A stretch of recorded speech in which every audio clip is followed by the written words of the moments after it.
We said that the ultimate form of prayer is the way in which you conceptualize, the way in which you contextualize your own existence from instant to instant.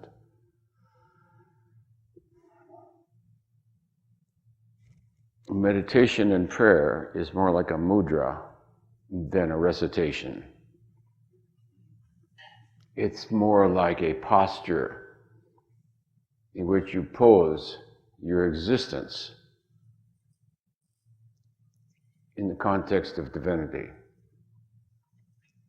It's the style in which you are out of the awareness of the presence of God and one's surrender to be of service to God. That sanctifies all actions.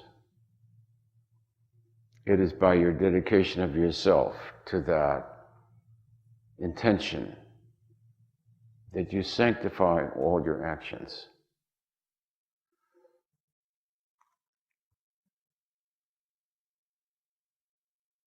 Food that's prepared by a human being carries a different energy than the food that is prepared by a machine. Food that is blessed carries a different energy. So the human energy does something to the energy of the food itself. So witness that the mother who lovingly makes the chicken soup, it actually does cure your cold. And the tea that's made at home has cured this cold. It's because of the energy of love within it. So we transform everything that we touch. We know that people who have a green thumb, it's like they see the sacredness of beauty. They dedicate their life to the cultivation of beauty for its own sake. We sanctify that which we do then by the dedication of our life to be conscious that all one's actions are in the presence of God and that every action affects all of mankind. So your life no longer is trivial.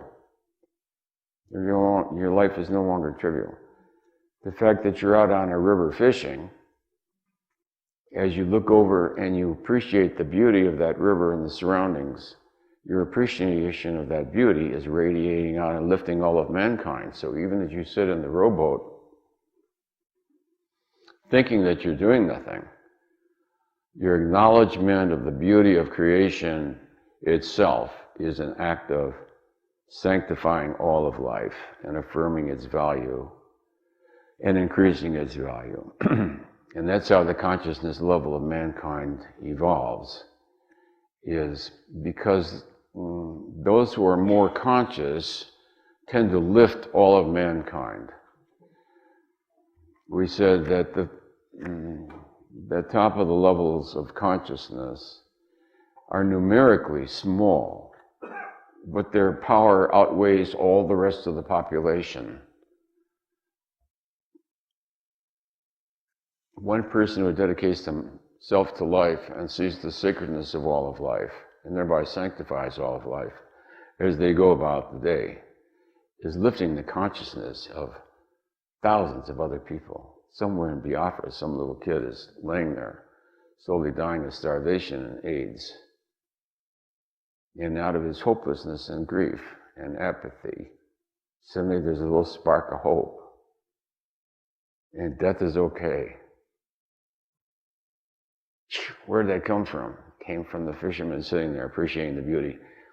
You see, because the context of life is nonlinear, so in the infinite quantum potentiality, every intention on your part alters the context for everyone. Every hair on your head is counted. Every moment of your life contributes this way or it pulls it down this way.